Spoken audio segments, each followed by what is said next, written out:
members of Congress, distinguished guests, and fellow Americans. Our Constitution declares that from time to time, the President shall give to Congress information about the state of our Union. For 220 years, our leaders have fulfilled this duty. They've done so during periods of prosperity and tranquility. And they've done so in the midst of war and depression, in moments of great strife and great struggle. It's tempting to look back on these moments and assume that our progress was inevitable, that America was always destined to succeed. But when the Union was turned back at Bull Run and the Allies first landed at Omaha Beach, victory was very much in doubt. When the market crashed on Black Tuesday and civil rights marchers were beaten on Bloody Sunday, the future was anything but certain. These were the times that tested the courage of our convictions and the strength of our Union. And despite all our divisions and disagreements, our hesitations and our fears, America prevailed because we chose to move forward as one nation, as one people. Again, we are tested. And again, we must answer history's call.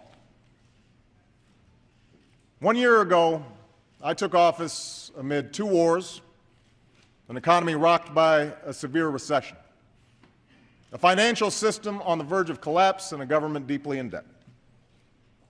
Experts from across the political spectrum warned that if we did not act, we might face a second depression.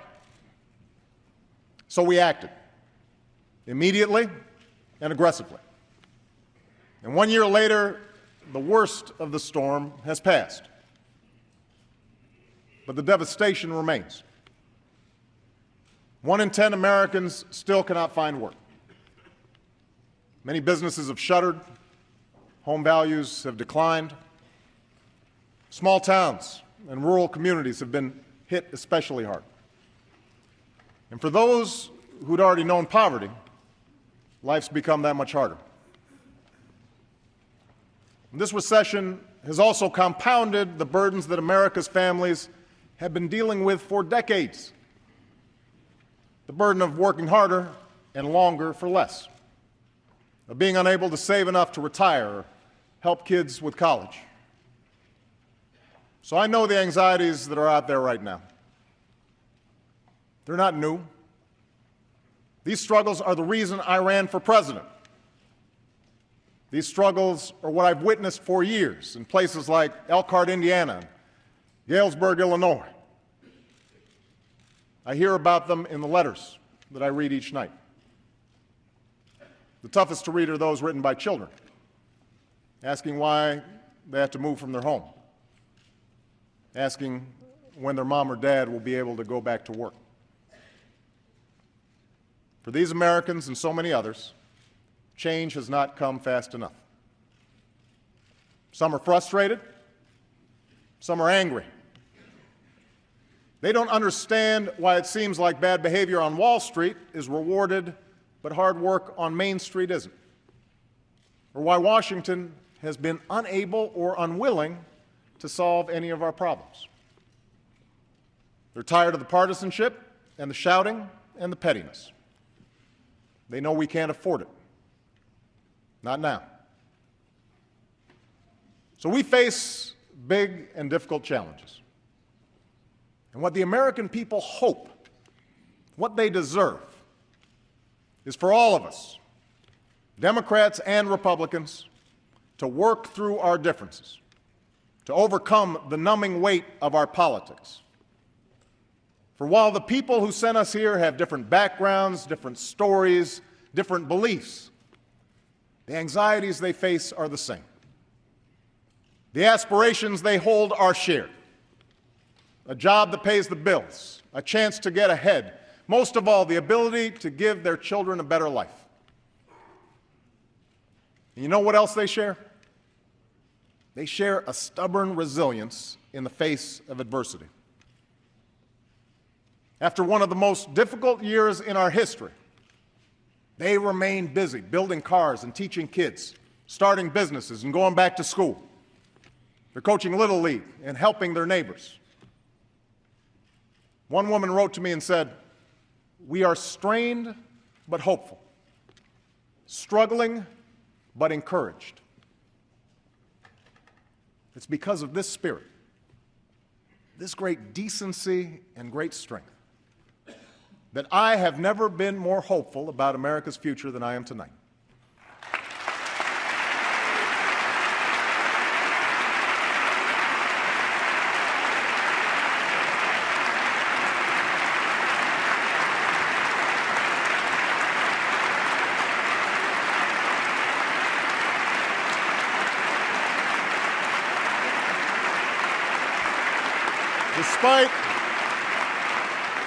Despite our hardships, our union is strong. We do not give up. We do not quit. We do not allow fear or division to break our spirit. In this new decade, it's time the American people get a government that matches their decency, that embodies their strength.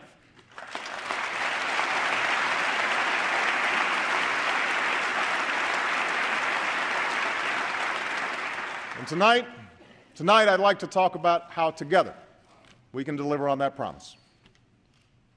It begins with our economy. Our most urgent task upon taking office was to shore up the same banks that helped cause this crisis. It was not easy to do. And if there's one thing that has unified Democrats and Republicans and everybody in between, it's that we all hated the bank bailout. I hated it.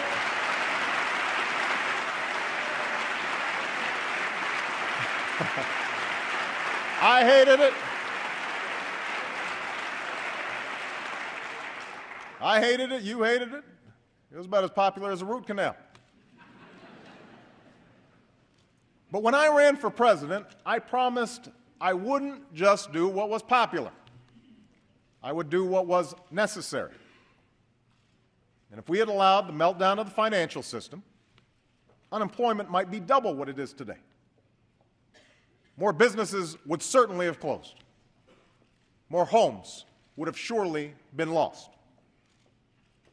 So I supported the last administration's efforts to create the Financial Rescue Program. And when we took that program over, we made it more transparent and more accountable.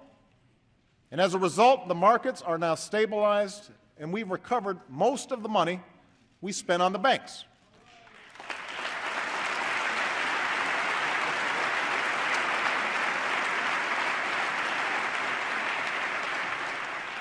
Most, but not all. To recover the rest, I've proposed a fee on the biggest banks. Now,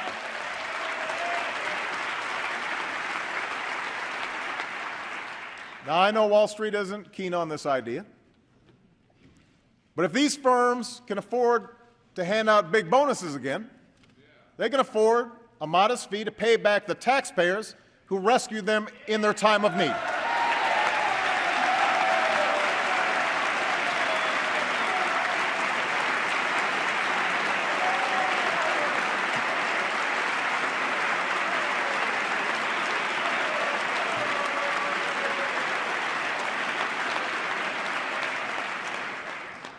As we stabilized the financial system, we also took steps to get our economy growing again, save as many jobs as possible, and help Americans who'd become unemployed. That's why we extended or increased unemployment benefits for more than 18 million Americans, made health insurance 65% cheaper for families who get their coverage through COBRA, and passed 25 different tax cuts. Now let me repeat. We cut taxes. We cut taxes for 95% of working families. We cut taxes for small businesses. We cut taxes for first-time home buyers. We cut taxes for parents trying to care for their children. We cut taxes for 8 million Americans paying for college.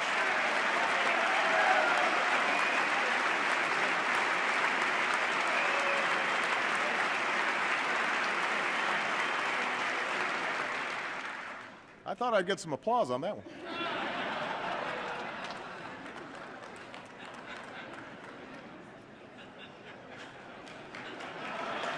As a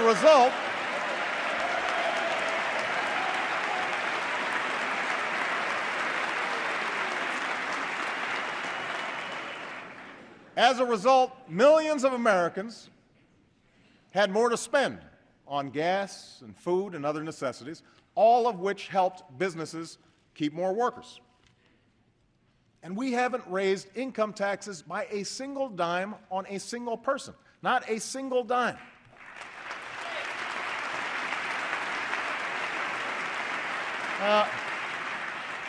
Because of the steps we took, there are about 2 million Americans working right now who would otherwise be unemployed.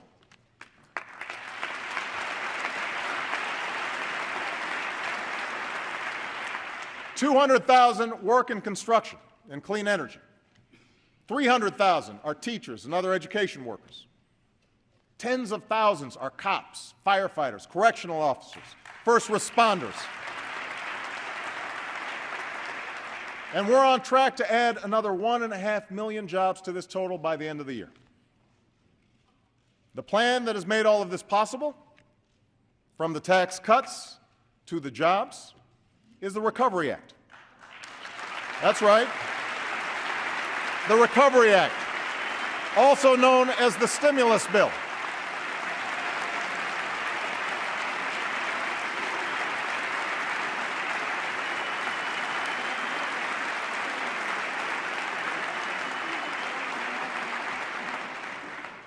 Economists on the left and the right say this bill has helped save jobs and avert disaster. But you don't have to take their word for it. Talk to the small business in Phoenix that will triple its workforce because of the Recovery Act. Talk to the window manufacturer in Philadelphia who said he used to be skeptical about the Recovery Act until he had to add 2 more work shifts just because of the business it created. Talk to the single teacher raising 2 kids who was told by her principal in the last week of school that because of the Recovery Act, she wouldn't be laid off after all.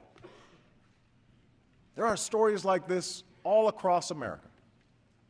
And after 2 years of recession, the economy is growing again. Retirement funds have started to gain back some of their value. Businesses are beginning to invest again. And slowly, some are starting to hire again. But I realize that for every success story, there are other stories of men and women who wake up with the anguish of not knowing where their next paycheck will come from, who send out resumes week after week and hear nothing in response. That is why jobs must be our #1 focus in 2010, and that's why I'm calling for a new jobs bill tonight.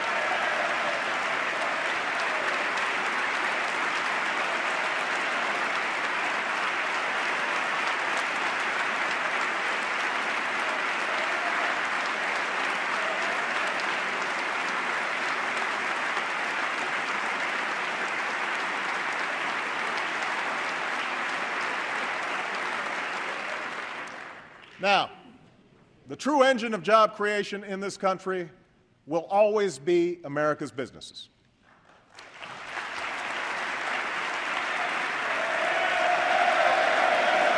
I agree. Absolutely. But government can create the conditions necessary for businesses to expand and hire more workers. We should start where most new jobs do, in small businesses. Companies that begin when an entrepreneur takes a chance on a dream or a worker decides it's time she became her own boss. Through sheer grit and determination, these companies have weathered the recession and they're ready to grow. But when you talk to small business owners in places like Allentown, Pennsylvania, or Elyria, Ohio, you find out that even though banks on Wall Street are lending again, they're mostly lending to bigger companies. Financing remains difficult for small business owners across the country, even those that are making a profit. So tonight, I'm proposing that we take $30 billion of the money Wall Street banks have repaid and use it to help community banks give small businesses the credit they need to stay afloat.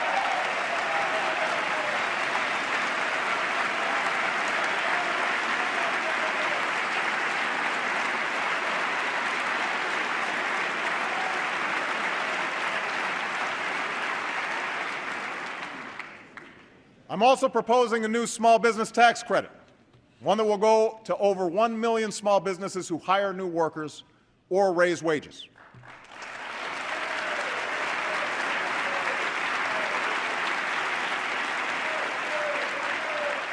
While we're at it, let's also eliminate all capital gains taxes on small business investment and provide a tax incentive for all large businesses and all small businesses to invest in new plants and equipment.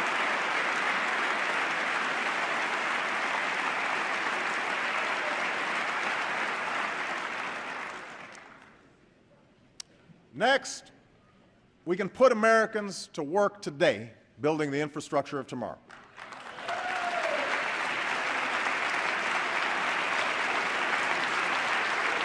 From the first railroads to the interstate highway system, our nation has always been built to compete. There's no reason Europe or China should have the fastest trains or the new factories that manufacture clean energy products. Tomorrow I'll visit Tampa, Florida, where workers will soon break ground on a new high-speed railroad funded by the Recovery Act. There are projects like that all across this country that will create jobs and help move our nation's goods, services, and information.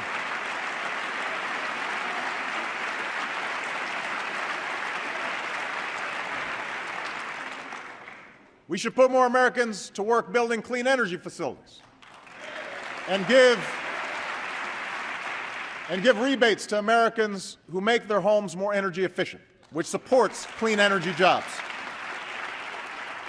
And to encourage these and other businesses to stay within our borders, it is time to finally slash the tax breaks for companies that ship our jobs overseas and give those tax breaks to companies that create jobs right here in the United States of America.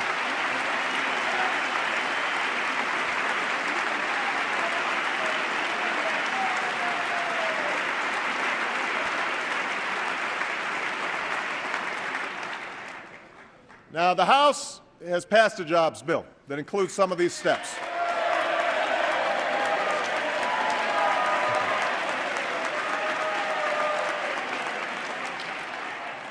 As the first order of business this year, I urge the Senate to do the same, and I know they will.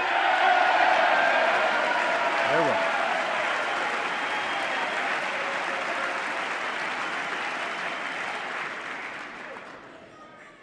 People are out of work. They're hurting. They need our help. And I want a jobs bill on my desk without delay. But the truth is, these steps won't make up for the 7 million jobs that we've lost over the last 2 years. The only way to move to full employment is to lay a new foundation for long-term economic growth and finally address the problems that America's families have confronted for years. We can't afford another so-called economic expansion like the one from the last decade, what some call the lost decade, where jobs grew more slowly than during any prior expansion, where the income of the average American household declined while the cost of health care and tuition reached record highs, where prosperity was built on a housing bubble and financial speculation. From the day I took office, I've been told that addressing our larger challenges is too ambitious. Such an effort would be too contentious. I've been told that our political system is too gridlocked and that we should just put things on hold for a while. For those who make these claims, I have one simple question. How long should we wait? How long should America put its future on hold? You see,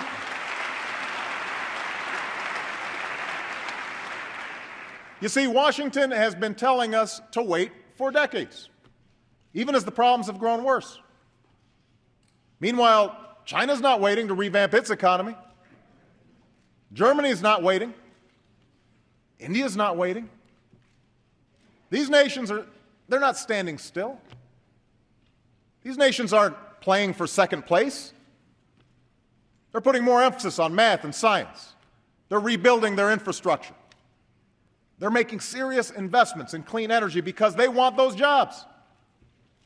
Well, I do not accept second place for the United States of America.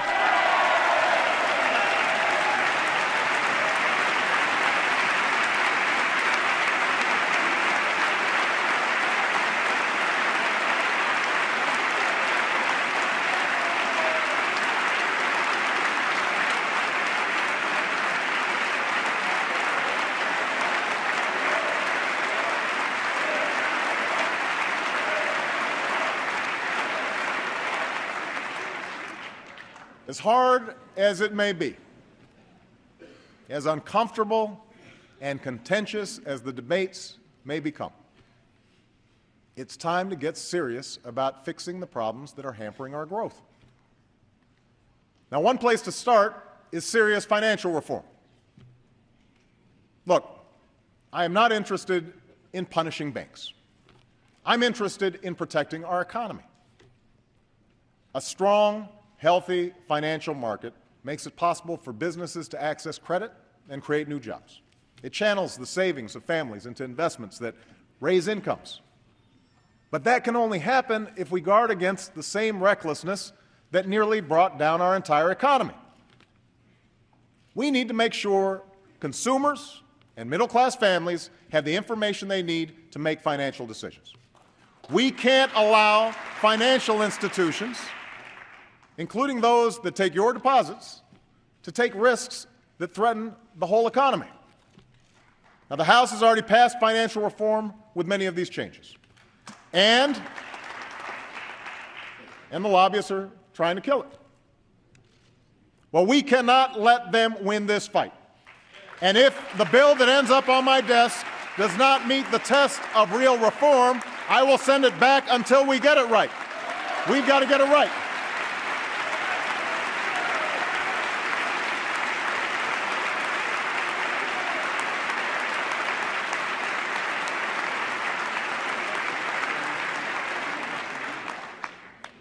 Next, we need to encourage American innovation. Last year, we made the largest investment in basic research funding in history. An investment that could lead to the world's cheapest solar cells, or treatment that kills cancer cells but leaves healthy ones untouched. And no area is more ripe for such innovation than energy. You can see the results of last year's investments in clean energy. In the North Carolina company that will create 1,200 jobs nationwide helping to make advanced batteries, or in the California business that will put 1,000 people to work making solar panels. But to create more of these clean energy jobs, we need more production, more efficiency, more incentives. And that means building a new generation of safe, clean nuclear power plants in this country.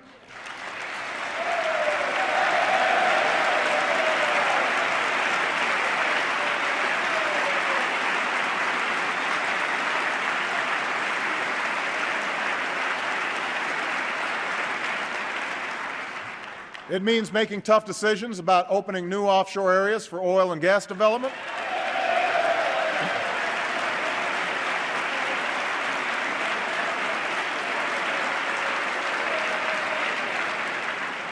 It means continued investment in advanced biofuels and clean coal technologies.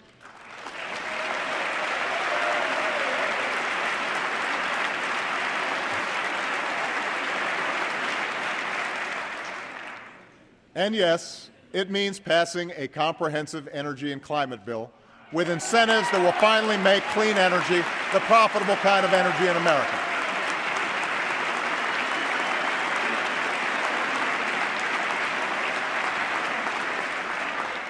I'm grateful to the House for passing such a bill last year. And this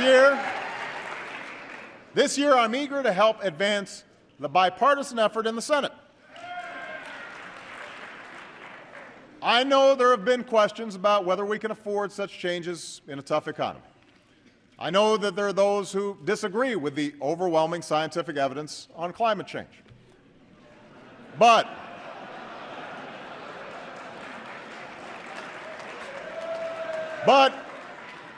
here's the thing. Even if you doubt the evidence, providing incentives for energy efficiency and clean energy are the right thing to do for our future, because the nation that leads the clean energy economy will be the nation that leads the global economy, and America must be that nation.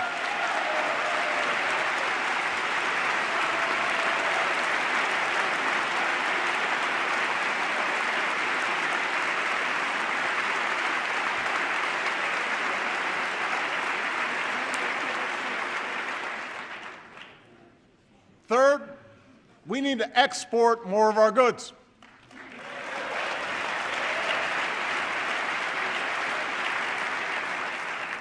Because the more products we make and sell to other countries, the more jobs we support right here in America. So tonight we set a new goal. We will double our exports over the next 5 years, an increase that will support 2 million jobs in America.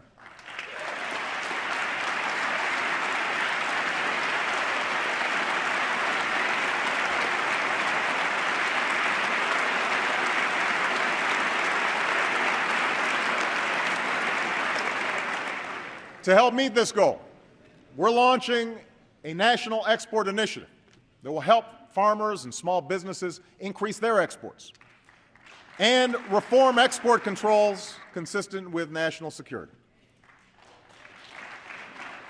We have to seek new markets aggressively, just as our competitors are.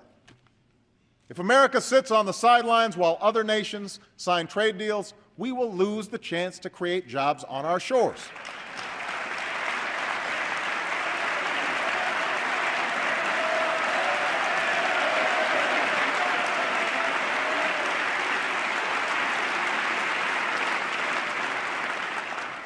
But realizing those benefits also means enforcing those agreements so our trading partners play by the rules.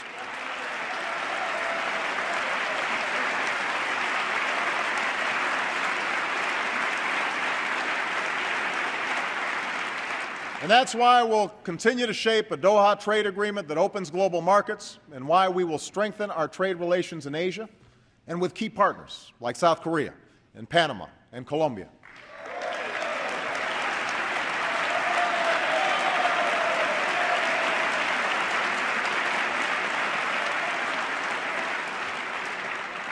Fourth, we need to invest in the skills and education of our people. Now, this year, we've broken through the stalemate between left and right by launching a national competition to improve our schools. And the idea here is simple. Instead of rewarding failure, we only reward success.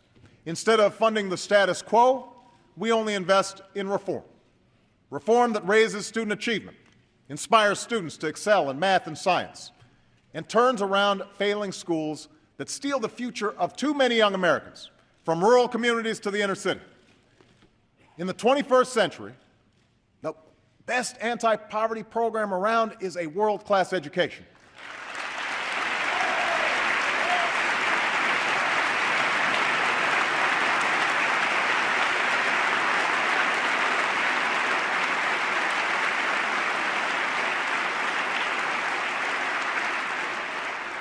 And in this country, the success of our children cannot depend more on where they live than on their potential.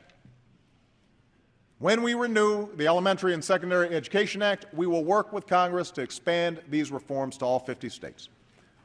Still, in this economy, a high school diploma no longer guarantees a good job.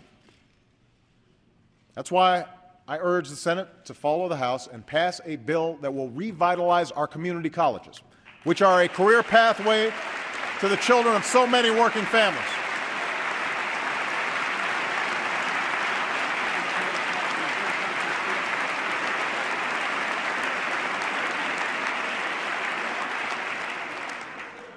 to make college more affordable, this bill will finally end the unwarranted taxpayer subsidies that go to banks for student loans. Instead, let's take that money and give families a $10,000 tax credit for 4 years of college and increase Pell Grants.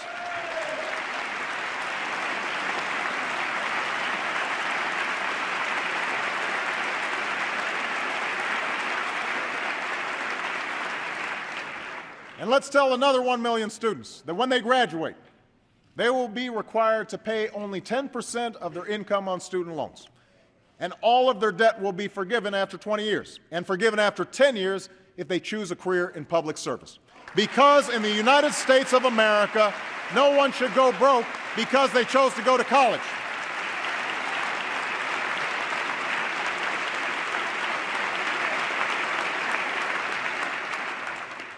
And by the way, it's time for colleges and universities to get serious about cutting their own costs, because they too have a responsibility to help solve this problem. Now, the price of college tuition is just one of the burdens facing the middle class. That's why last year I asked Vice President Biden to chair a task force on middle-class families. That's why we're nearly doubling the child care tax credit and making it easier to save for retirement by giving access to every worker a retirement account and expanding the tax credit for those who start a nest egg. That's why we're working to lift the value of a family's single largest investment, their home. The steps we took last year to shore up the housing market have allowed millions of Americans to take out new loans and save an average of $1,500 on mortgage payments. This year, we will step up refinancing so that homeowners can move into more affordable mortgages. And it is precisely to relieve the burden on middle-class families that we still need health insurance reform.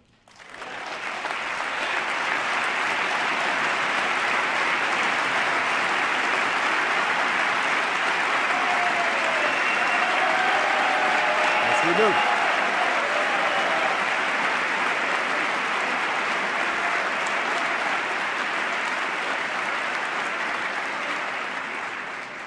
Now, let's clear a few things up.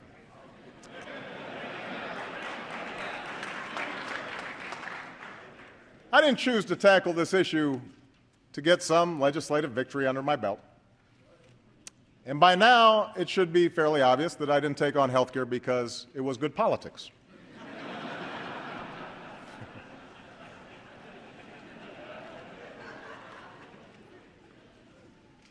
I took on health care because of the stories I've heard from Americans with pre-existing conditions whose lives depend on getting coverage, patients who've been denied coverage, families, even those with insurance, who are just one illness away from financial ruin.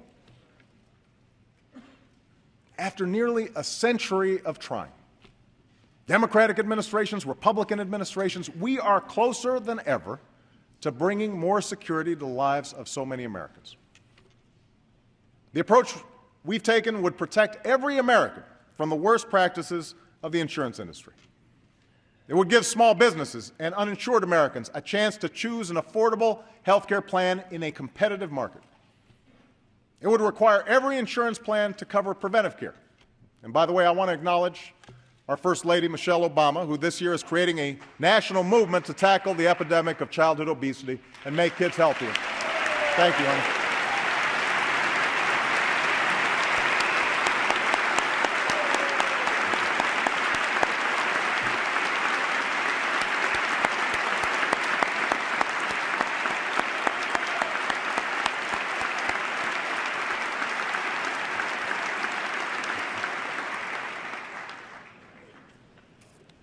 She gets embarrassed. Our approach would preserve the right of Americans who have insurance to keep their doctor and their plan. It would reduce costs and premiums for millions of families and businesses. And according to the Congressional Budget Office, the independent organization that both parties have cited as the official scorekeeper for Congress, our approach would bring down the deficit by as much as $1 trillion over the next 2 decades.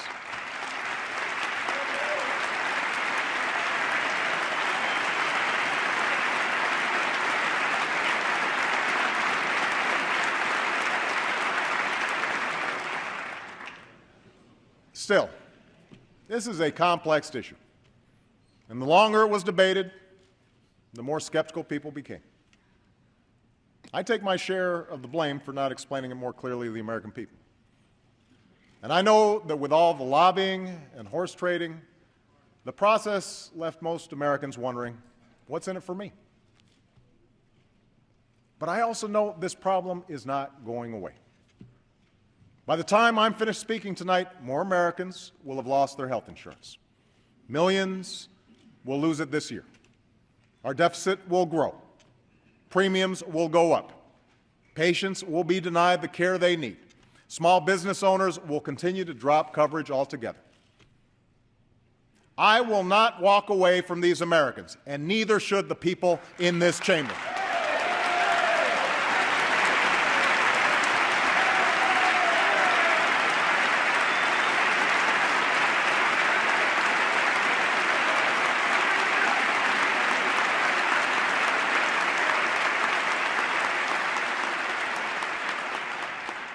So, as temperatures cool, I want everyone to take another look at the plan we've proposed.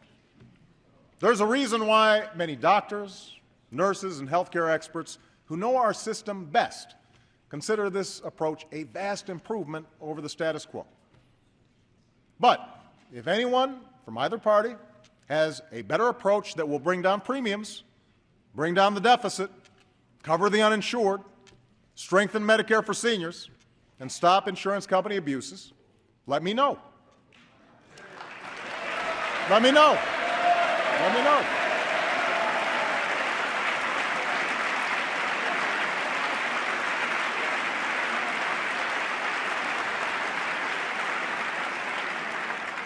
I'm eager to see it. Here's what I ask Congress, though. Don't walk away from reform. Not now. Not when we are so close. Let us find a way to come together and finish the job for the American people. Let's get it done. Let's get it done.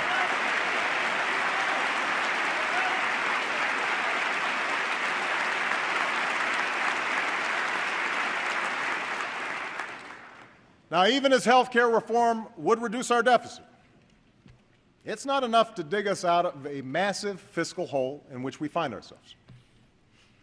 It's a challenge that makes all others that much harder to solve, and one that's been subject to a lot of political posturing.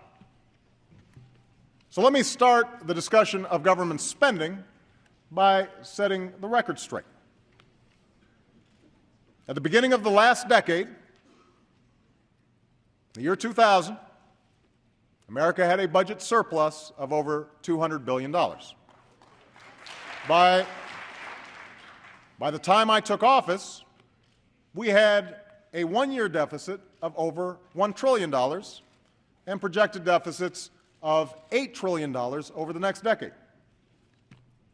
Most of this was the result of not paying for 2 wars, 2 tax cuts, and an expensive prescription drug program. On top of that, the effects of the recession put a $3 trillion hole in our budget. All this was before I walked in the door. Now,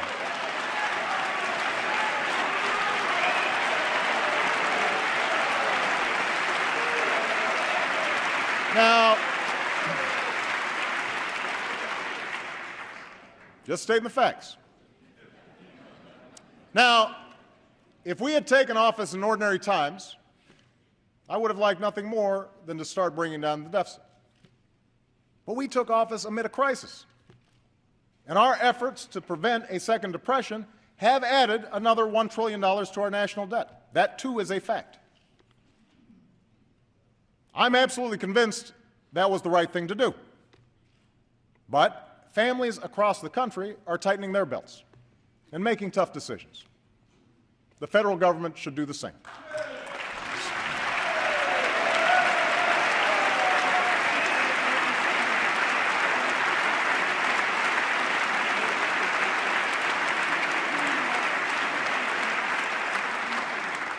So tonight, I'm proposing specific steps to pay for the $1 trillion that it took to rescue the economy last year.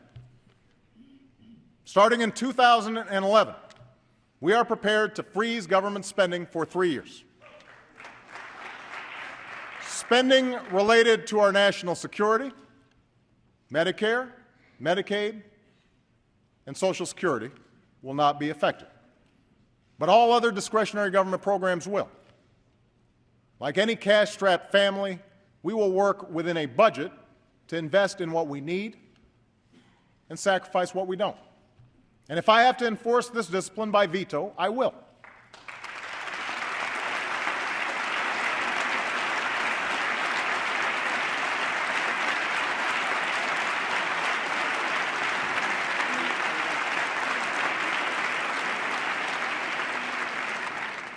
We will continue to go through the budget, line by line, page by page, to eliminate programs that we can't afford and don't work. We've already identified $20 billion in savings for next year. To help working families, we'll extend our middle-class tax cuts.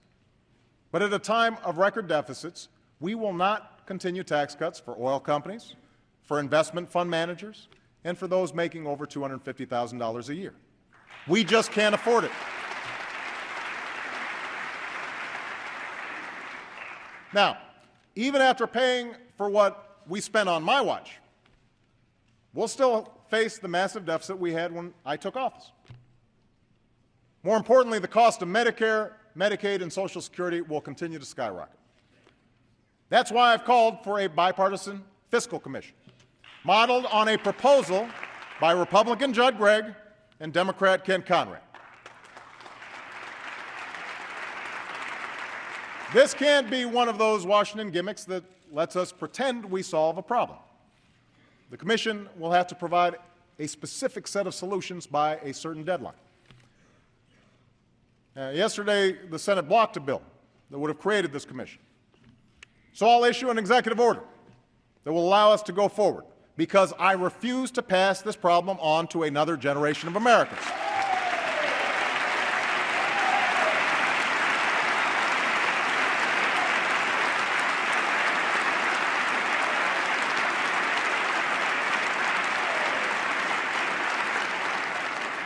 And when the vote comes tomorrow, the Senate should restore the pay-as-you-go law that was a big reason for why we had record surpluses in the 1990s.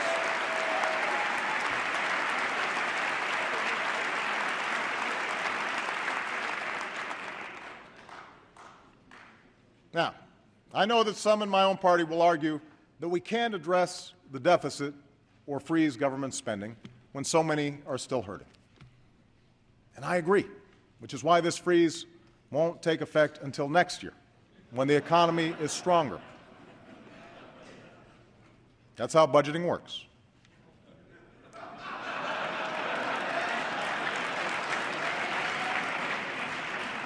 But understand, if we don't take meaningful steps to rein in our debt, it could damage our markets, increase the cost of borrowing, and jeopardize our recovery, all of which would have an even worse effect on our job growth and family incomes. From some on the right, I expect we'll hear a different argument. That if we just make fewer investments in our people, extend tax cuts, including those for the wealthier Americans, eliminate more regulations, maintain the status quo on health care, our deficits will go away. The problem is, that's what we did for 8 years.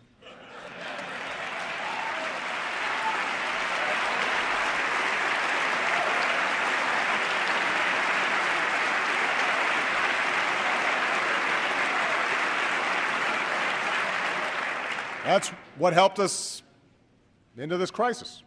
It's what helped lead to these deficits. We can't do it again. Rather than fight the same tired battles that have dominated Washington for decades, it's time to try something new. Let's invest in our people without leaving them a mountain of debt. Let's meet our responsibility to the citizens who sent us here. Let's try common sense. A novel concept. Now, to do that, we have to recognize that we face more than a deficit of dollars right now. We face a deficit of trust. deep and corrosive doubts about how Washington works that have been growing for years. To close that credibility gap, we have to take action on both ends of Pennsylvania Avenue, to end the outsized influence of lobbyists, to do our work openly, to give our people the government they deserve.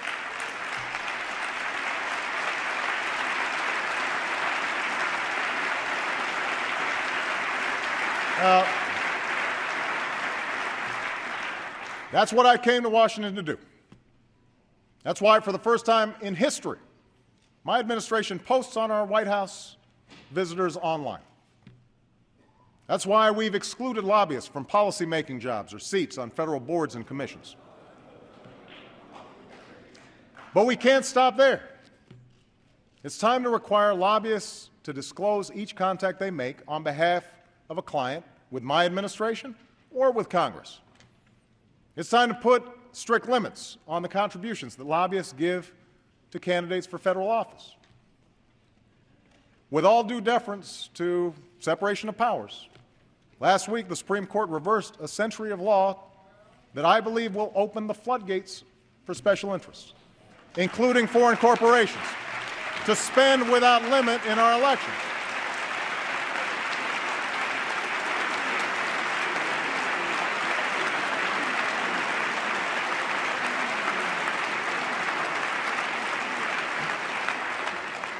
I don't think American elections should be bankrolled by America's most powerful interests, or worse, by foreign entities. They should be decided by the American people. And I'd urge Democrats and Republicans to pass a bill that helps correct some of these problems. I'm also calling on Congress to continue down the path of earmark reform. Democrats and Republicans.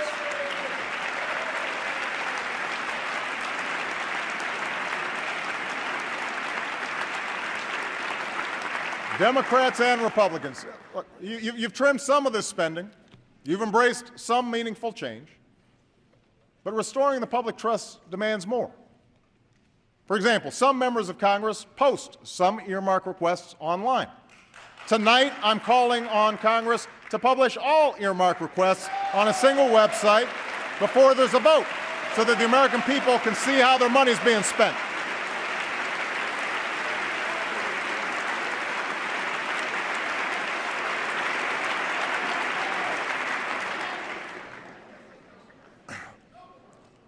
Of course, none of these reforms will even happen if we don't also reform how we work with one another. Now, I'm not naive. I never thought that the mere fact of my election would usher in peace and harmony in some post-partisan era. I knew that both parties have fed divisions that are deeply entrenched. And on some issues, there are simply philosophical differences that will always cause us to part ways. These disagreements about the role of government in our lives, about our national priorities and our national security, they've been taking place for over 200 years. They're the very essence of our democracy. But what frustrates the American people is a Washington where every day is election day. We can't wage a perpetual campaign where the only goal is to see who can get the most embarrassing headlines about the other side. A belief that if you lose, I win. Neither party should delay or obstruct every single bill just because they can. The confirmation of, I'm speaking to both parties now, the confirmation of well-qualified public servants shouldn't be held hostage to the pet projects or grudges of a few individual senators.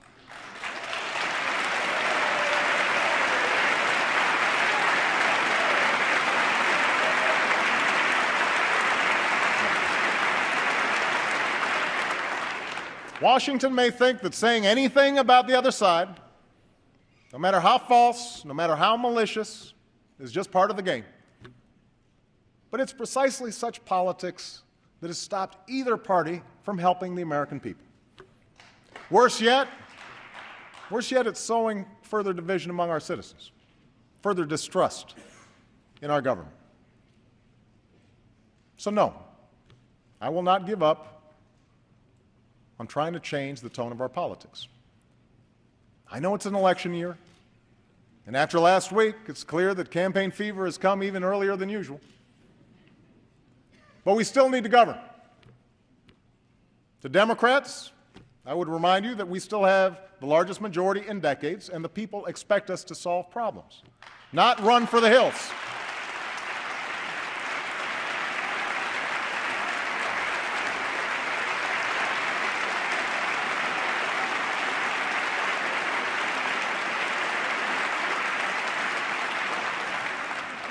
And if the Republican leadership is going to insist that 60 votes in the Senate are required to do any business at all in this town, a supermajority, then the responsibility to govern is now yours as well.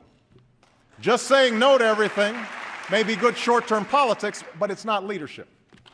We were sent here to serve our citizens, not our ambitions.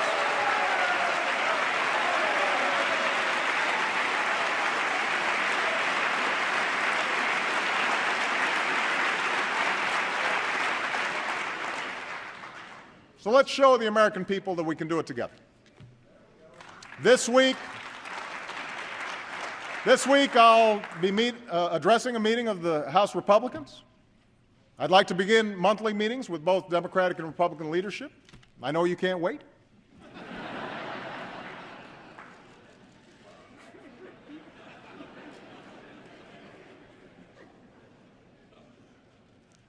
Throughout our history, no issue has united this country more than our security.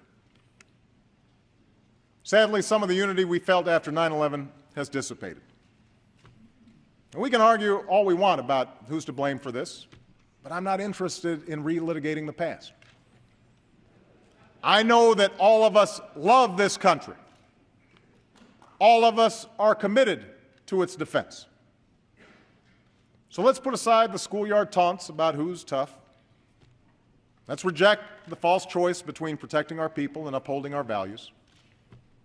Let's leave behind the fear and division and do what it takes to defend our nation and forge a more hopeful future for America and for the world.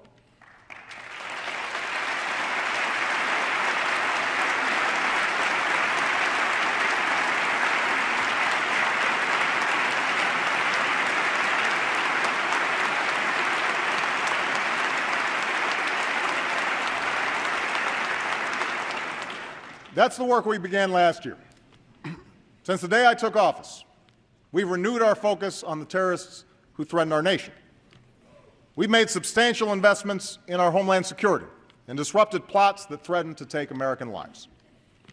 We are filling unacceptable gaps revealed by the failed Christmas attack with better airline security and swifter action on our intelligence.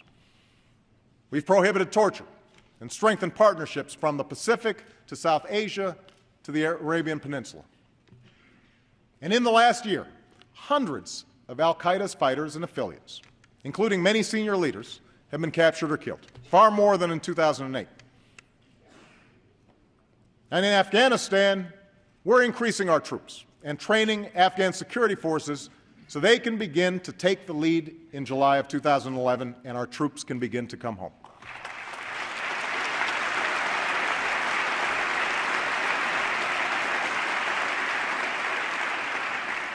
We will reward good governance, work to reduce corruption, and support the rights of all Afghans, men and women alike.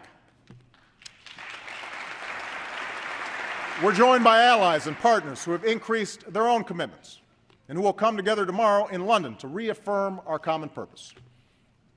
There will be difficult days ahead, but I am absolutely confident we will succeed.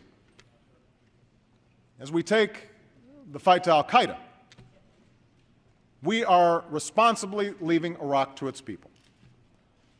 As a candidate, I promised that I would end this war, and that is what I am doing as president. We will have all of our combat troops out of Iraq by the end of this August. We will support the Iraqi government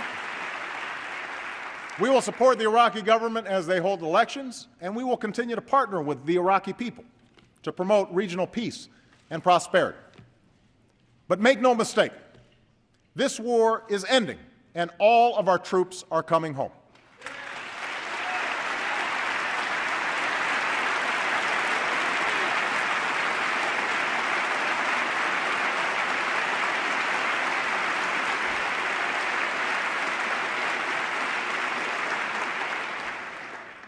Tonight, all of our men and women in uniform, in Iraq, in Afghanistan, and around the world, they have to know that they have our respect, our gratitude, our full support.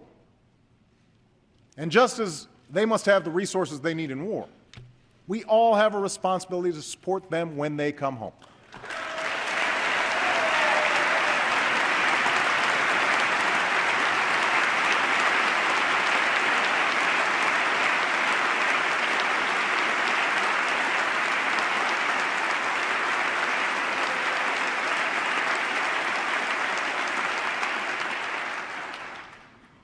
That's why we made the largest increase in investments for veterans in decades.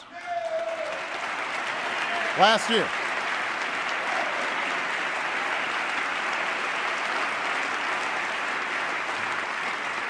That's why we're building a 21st century VA. And that's why Michelle has joined with Jill Biden to forge a national commitment to support military families.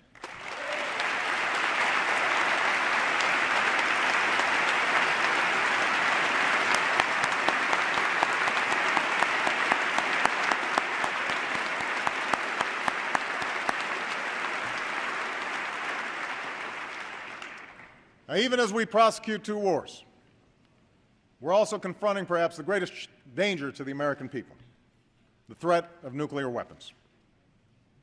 I've embraced the vision of John F. Kennedy and Ronald Reagan through a strategy that reverses the spread of these weapons and seeks a world without them. To reduce our stockpiles and launchers while ensuring our deterrent, the United States and Russia are completing negotiations on the farthest-reaching arms control treaty in nearly 2 decades.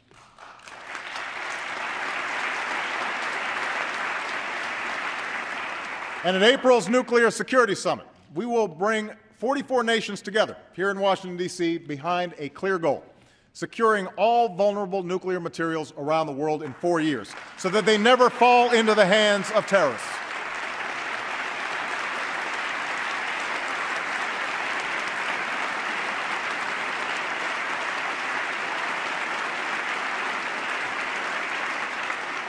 Now, these diplomatic efforts have also strengthened our hand in dealing with those nations that insist on violating international agreements in pursuit of nuclear weapons.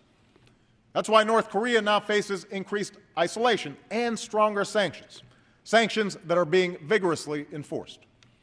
That's why the international community is more united and the Islamic Republic of Iran is more isolated. And as Iran's leaders continue to ignore their obligations, there should be no doubt they too will face growing consequences. That is a promise.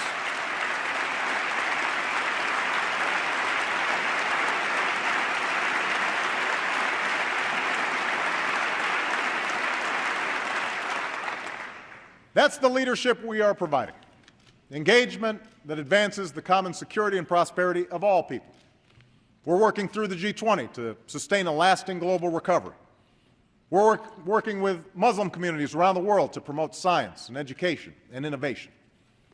We have gone from a bystander to a leader in the fight against climate change. We're helping developing countries to feed themselves and continuing the fight against HIV/AIDS. And we are launching a new initiative that will give us the capacity to respond faster and more effectively to bioterrorism or an infectious disease.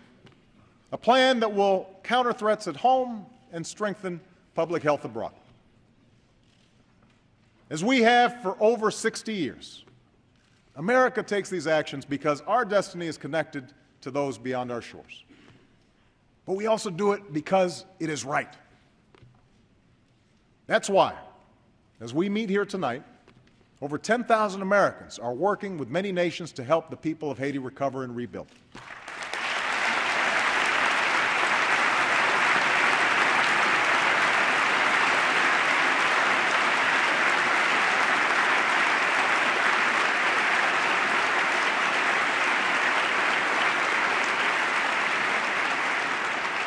That's why we stand with the girl who yearns to go to school in Afghanistan, why we support the human rights of the women marching through the streets of Iran, why we advocate for the young man denied a job by corruption in Guinea.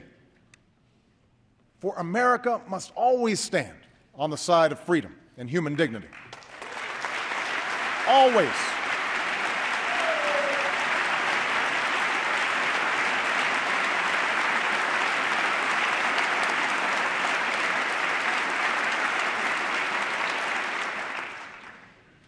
Abroad, America's greatest source of strength has always been our ideals. The same is true at home. We find unity in our incredible diversity, drawing on the promise enshrined in our Constitution. The notion that we're all created equal, that no matter who you are or what you look like, if you abide by the law, you should be protected by it. If you adhere to our common values, you should be treated no different than anyone else. We must continually renew this promise. My administration has a civil rights division that is once again prosecuting civil rights violations and employment discrimination. We finally strengthened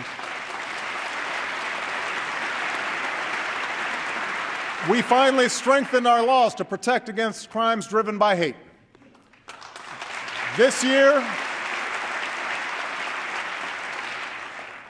year, I will work with Congress and our military to finally repeal the law that denies gay Americans the right to serve the country they love because of who they are. It's the right thing to do.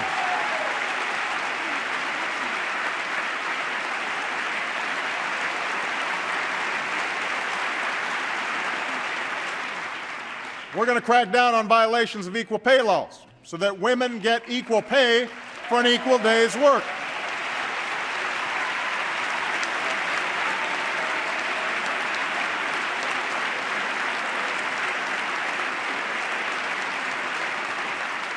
And we should continue the work of fixing our broken immigration system to secure our borders and enforce our laws and ensure that everyone who plays by the rules can contribute to our economy and enrich our nations.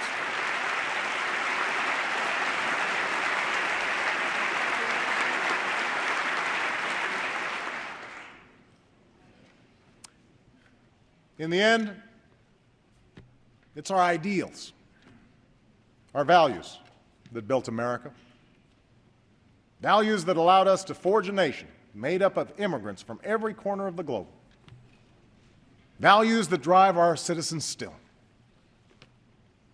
Every day, Americans meet their responsibilities to their families and their employers.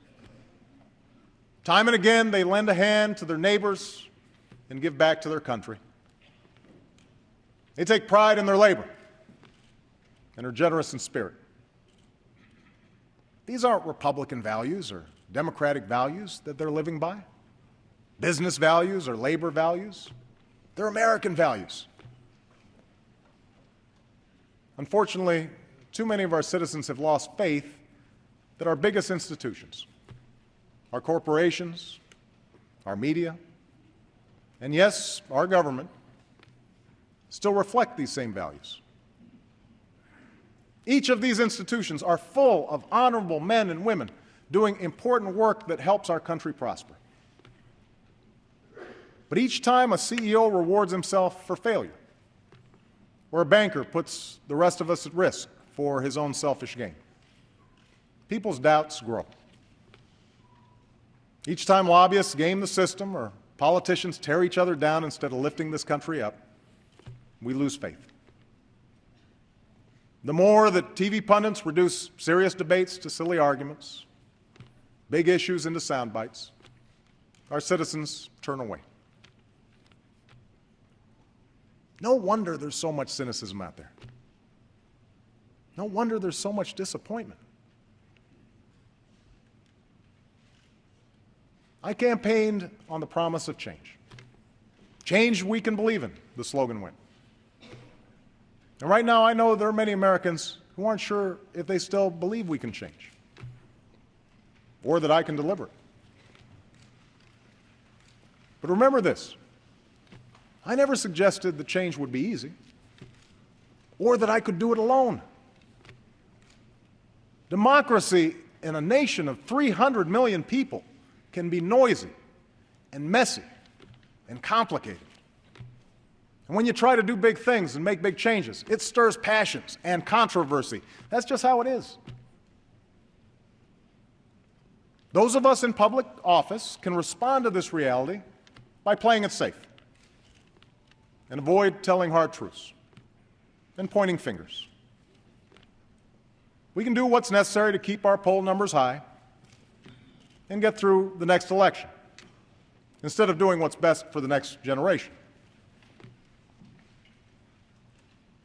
But I also know this. If people had made that decision 50 years ago, or 100 years ago, or 200 years ago, we wouldn't be here tonight. The only reason we are here is because generations of Americans were unafraid to do what was hard, to do what was needed even when success was uncertain, to do what it took to keep the dream of this nation alive for their children and their grandchildren.